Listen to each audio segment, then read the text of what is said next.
check. Okay. So, Twit, what was the, why did you guys decide to start publishing as opposed to, you know, like just sending out your work to random people you've never heard of or met before? Well, he's not a writer. He does all the editing. I think it was, most of the books that we've done, like, I haven't really been involved in it other than the production side of it. Most of the time it's, the first one, yeah, actually we wanted to start doing comic books first. And somehow we just ended up like, okay, cool, we'll just do an anthology. Like, this way we can get a bunch of other writers to do the hard work for us, and we'll just we go ahead and just slap it together, basically. Actually, we found out how much real comic cards cost. And we were like, that was actually, we're like, well, this is... we're not doing a comic book. Yeah, it's just a lot more than we thought it was going to be, so we started doing anthologies.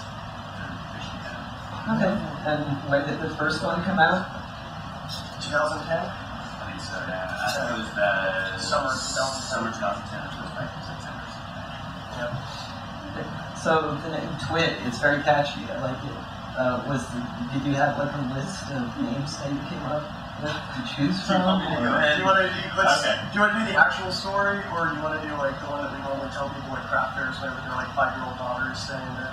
No, fuck it. The actual story. So the actual story is we wanted to call it Twat Publishing. Yeah. I love the word twat. And we were like, that's not gonna fly. That's because we're gonna end up at a convention somewhere or at a craft fair or someplace. That'll be our erotica line. Yeah. And you were afraid the feminists would attack you? Yeah, we were afraid. I didn't even think about it. I didn't even think about the feminists. No, it's kind of, it's vulgar. I mean, yeah, that's twat is. It's British too. Really British. Yeah, but I mean, it's. I think it also comes from French as well. Yeah, and then also to be excited, we're like, well, we'll just change the vowel line. I think our mom used to call us a couple twits. I was like, okay, that works. We'll go with that. Yeah. Okay. So, can you tell us about the Diesel Punk compilation? Go ahead. Diesel Punk is basically a subgenre of science fiction and slash adventure, and it's set at the end of World War I to basically about the end of World War II, probably before they drop the atomic bomb, before the atomic age starts. And it's kind of I think I guess like Indiana Jones movies, the first three, not the fourth one, because the fourth one actually atom punk technically. Because it has spaceships and atom bomb in it, that'd be technically atom punk.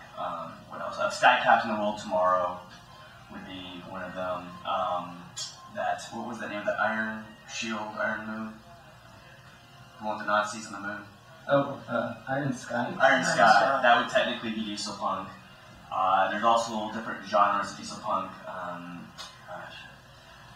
Brazil would be considered a diesel punk movie, just kind of like the technology. So basically it has to do with just overpowered diesel engines that are running everything, as opposed to say steampunk, which you have steam engines running it, instead of like you have Zeppelins, but you know, diesel punk would be diesel airplanes around that time and stuff. Okay. And why did you guys decide to do specifically a diesel punk anthology as opposed to like steampunk, cyberpunk, atom punk? At the time, there wasn't one. Excellent. Yeah, that's really what it was. Yeah. Like, if you do a search for diesel punk anthology, like, we pop up. It's great. Type in steampunk anthology, there's absolutely nothing there. But it was like, now there is. Yeah, now there's a diesel punk art book I think coming out. If you look at Amazon, there's a lot more diesel punk now. It's becoming a lot more. No, I think we'd gone to a comic book convention, I think 2 or 3 years ago, out in Fort Worth. No, it was Alcon. No, it wasn't Alcon. It was the one that we did out in Fort Worth, and we sent in like, yeah, so we're doing this pulp thing. These are the anthologies that we're selling at the table. They're like, you know, you need to meet this guy named Larry Amyet. That was actually a steampunk convention. Yeah, it was a steampunk convention. Yeah. And he was doing a big presentation on what diesel punk was, and it was like, oh, well, this is kind of cool. So we went and I sat there and I watched the presentation. I was like, I could get into this. Like, we could find stories based around this. It's a cool genre. I mean, it's a cool weird subgenre. So we ended up talking to him. He wrote the foreword for the book actually, and kind of like steered us a little bit because it was one of those things where you like went online and you typed in diesel punk and you couldn't really even find anything period at the time because it was just there were some very very small communities in Europe. It's starting to get a lot. It's starting to get bigger. There's actually like North Texas Diesel Punk Society, and there's a couple. I think there's one down in South Texas. There's some spread Australia. So it's getting slowly but steadily it's building. And part of the thing was too. It's like you don't have. Like I said, there was no anthology out there. There wasn't a lot of anything out there book-wise where there's a lot of stuff where people had pigeonholed, like you said, Indiana Jones, like, oh, that's diesel punk. Nobody had sat out to really write a bunch of diesel punk stories. So they hadn't had, like, the deference engine the way that steampunk had, where, somebody came along 15 years later and started building around it. So we just were like, okay, cool, like, this is something that, we can find somebody.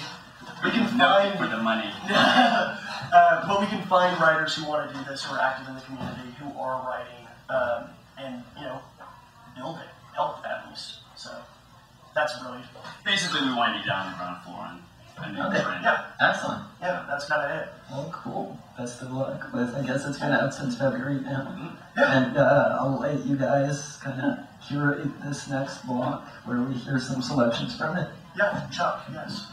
Thank you. Yeah. What's up? Okay, I'm kind of new to both genres, steam and diesel punk. Okay. So if I was going to tell my friends, explain it in kind of a simplified format, being new to both genres, how would I simplify both explanations? I always, like, whenever you have, there's so many different styles and subgenres with the punk put afterwards. Like I was talking about the atom punk, the steampunk, the cyberpunk, the diesel punk. They even have like genetic punk. They have stone punk, which is based on like Flintstones, if you consider stone punk. They have all these different punks. Basically, I guess anytime you add punk to the as a suffix to the phrase, it kind of means it's going to be a mashup of different styles. And you're going to take basically the sensibilities of today, that the way we think about things, with the style, the technology of that era that you're going. Nice. For instance, cyberpunk would be like the William Gibson wrote Neuromancer, which is supposed to be considered like the first cyberpunk. And it's set in the future. It's about, basically before the internet. I think it came out like 1988 or 83 or something like that. So can I have some live interactive portions as we go? Not while I'm reading. No, not while you're reading, of course not. But anytime, like basically, you're gonna take that technology and add it. So the steampunk was going to be steam engines, but it's kind of has a futuristic added to it, kind of added tone to it. So punk is mashup, and then the following adjective is the technology of the era. Preceding one. Basically, like what I was saying, like atom punk would be Buck Rogers. So basically, atom punk's gonna be rockets, that kind of thing. Yeah. Thank you. Like the cyberpunk's gonna be. And by the way, forgive me for my ignorance. No, that's fine. I'm new to it. I'm new to it. It's okay. Yeah, like this deep Kind of a bunch thing. I just happened to know about it.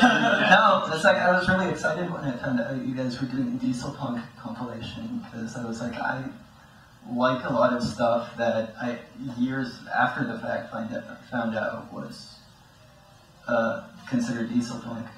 And we're not saying like that Indiana Jones, when they went and wrote Indiana Jones, did it, they were like, oh, this is diesel punk, and Right, it's got Captain the World Tomorrow. We're not saying that. We're saying you could fit it into that genre,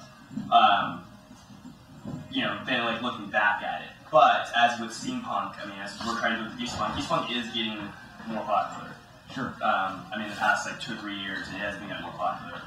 As like fedoras and the style of the clothing from the 30s and the 40s come into it. Is this like the only like periodical where people submit diesel punk? No, I've seen 3 or 4 out there. Yeah. Now. Now. We actually took us like what 2. Nick, how long did it take us? 2 years? Yeah, 2 2 years. 2 years, something like that. You got me on the ground floor. On I was that, waiting too. for it to come out for over 12 months. Yeah, so something like that. We I know. I know we pushed the time. limits on the contract actually. Yeah, we had We I looked got a at- contract? Yeah, it was like Yes, I was like, oh I'm crap, we kidding. have 18 months to put this thing out. Like, Yeah. I think we pushed. We had like about a month before. I was like, we gotta get this out now.